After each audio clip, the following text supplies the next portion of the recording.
Hello, friends. Welcome back into Module 3 and welcome to Lesson 2.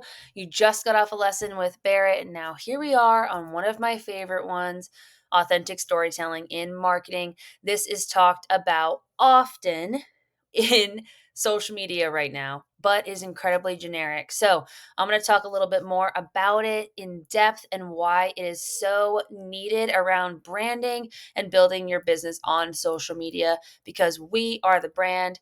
We must sell ourselves. So, let's talk about core stories today. So, first, what is authentic marketing and storytelling as a whole? Authentic marketing really comes down to whether or not you want to pain point market or desire market in your business. Okay, so what is either of the two? Pain point marketing is really tied to and around educational content and vulnerability. Now, you don't necessarily have to use pain point marketing. You can still story tell within the pain point marketing because really the difference between the two is the pain point marketing is going to really emphasize on people's vulnerabilities, not using ourselves, but really using second person and using you.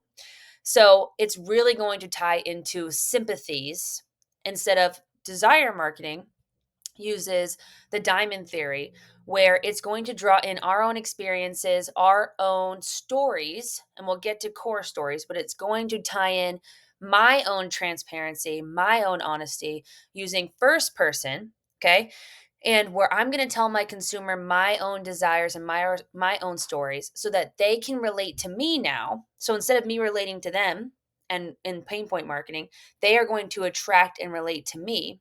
And what that's doing is allowing me to create empathy. So that's going to allow them to be attracted and get or gain their aha moment of I'm ready to start with their action moment of now I need to learn from you. So that's the difference between the two. And when it comes to authentic storytelling, it goes a little bit more hand in hand with the attraction marketing and the desire marketing because, again, it allows me to use my own story. So we look at authentic storytelling as a container, right? It's our umbrella. It's what, so like, let's look at a pizza box. I don't know why, but that's on my mind. The pizza box itself carries or transports the thing that has value or the thing that we've been wanting, which is that pizza. That pizza is going to provide me value. It's going to satiate me. Authentic storytelling is that box. It's that vessel that allows people to open up to and see the product. And in this case, that product is you. That product is your business. That's what's going to give them value. So the authentic storytelling isn't necessarily a strategy. It's not something that, oh, just story tell more authentically lately, then that'll help. Unless you have a step by step tailored strategy within authentic storytelling, it's no better than just saying that's what I'm doing and not saying anything else paired with it. So, when it comes to storytelling, obviously, this comes down to our copywriting and how well or how I guess you could say how good we are at copywriting because we want our tone and our energy to paint a transformative picture of our story. So my story and my kind of core story that I pair with my brand, that could come across incredibly depressing because a lot of our whys or hows might have some trauma tied into it, might have some experiences that kind of brought us to our knees before we were able to grow from that. So it could look depressing. And I could paint it like that. But that's not going to offer any transformative from A to Z, A to B picture for my consumer. So instead, I need to use my copywriting to form a tone and energy of empowerment so that they can relate to where I was. Maybe I was depressed, maybe I was this, to now them themselves wanting an aha moment or the action moment of becoming empowered to create change for themselves. So that is a kind of all around detailed or kind of an all around example of how storytelling can be used within your marketing, your brand. So it's going to paint this transformative bridge between your outside life and then build it into your digital one that you're building now. And that what does that, what kind of meshes your digital purpose or your digital identity, or excuse me, your personal one to your digital one, is the core stories that you're willing to share, the scars that you're willing to share. So when you storytell, there's often it's often it's not going to give any confusion or of what we have to offer, what we feel aligned with, because my storytelling should give my how and my why. So it's going to easily communicate who I am and to the consumer, so that we can build a relationship based on empathy and not based off me feeling bad for them or them feeling bad for me, because then again, they're going to want to buy from someone that they like or that they can relate to. So our core stories need to weave into our brand. So for example, my brand is me, right? But my brand and my mission statement have to paint a why or how I got to where I am today. So for example, let's say your why or your how is because you are a single mom and you left a past relationship, you need to take care of your kids, right? Or you got fired from your job, and because of that you had such toxic managers or toxic leadership, and that's what has kind of got you to want to be your own boss in your own story or online, right? So I'm not going to share about my dog dying however many years ago, or anything with my past extended family and our relationship with extended family, if it's not what influenced me to make my decision to come online, or to make my decision to start a marketing business or be my own boss, right? The core stories that are going to weave through your brand are going to be the ones that have influenced your why and how and who you are today, the moment that you decided to build an online business. So, me going to Ukraine in high school because I didn't, because I had an injury and couldn't play sports and was feeling lost, so I took a mission trip to Ukraine. As much as I love that story, and that is obviously a key piece onto who I am today and kind of what's centered around my faith today, that has nothing to do with why I'm building my online business and why I came onto social media.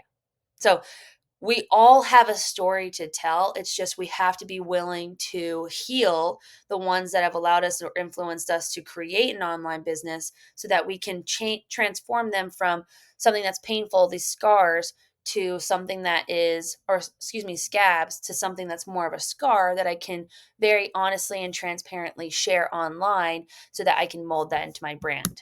So when we craft and share these authentic stories, again, we have the good or the core memories that's allowed us to kind of feel influenced to make the decisions that we are today.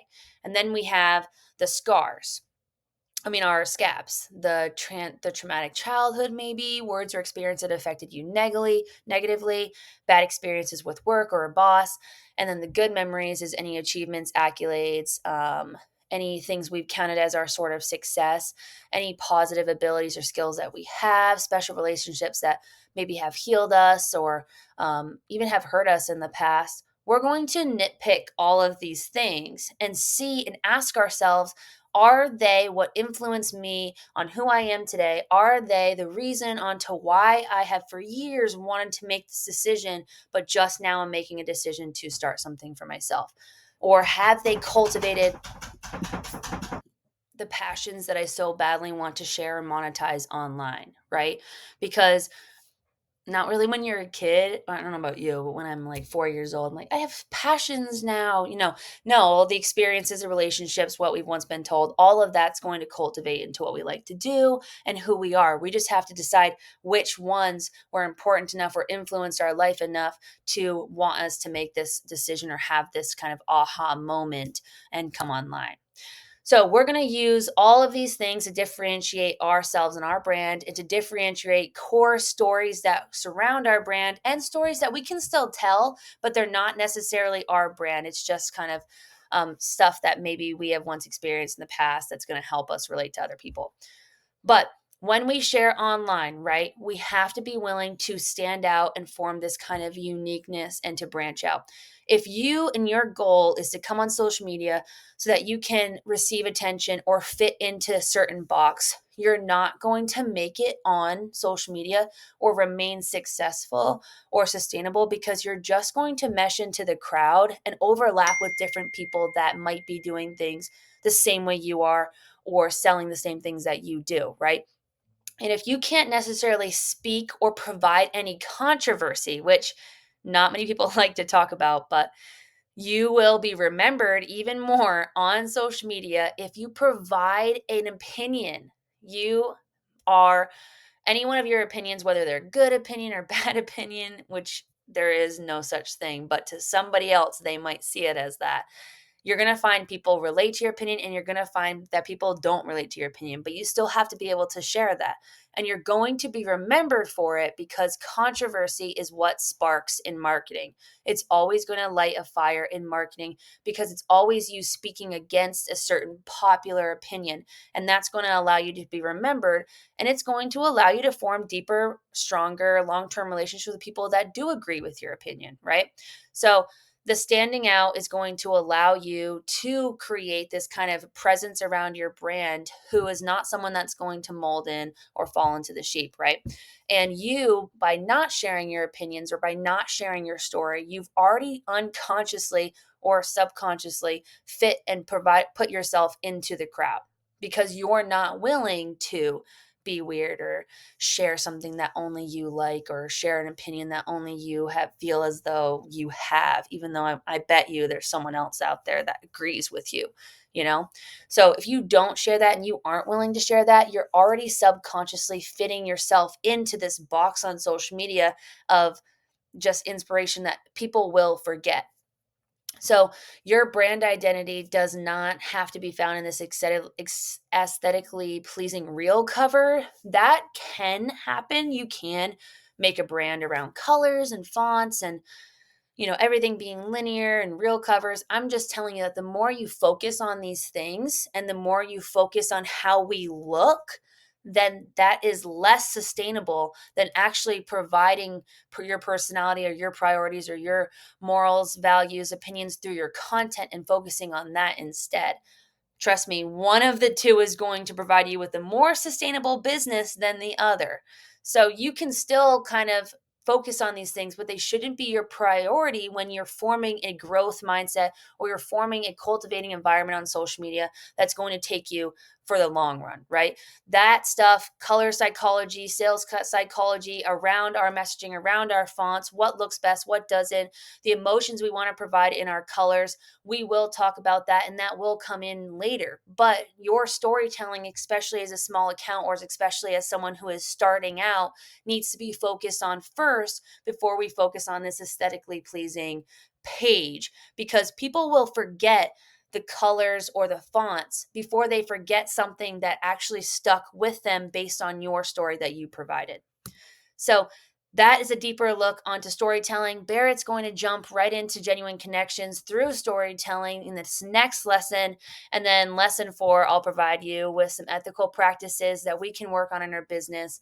That's also a big priority right next to storytelling in our business as we grow. So let's head into it with Barrett in lesson 3.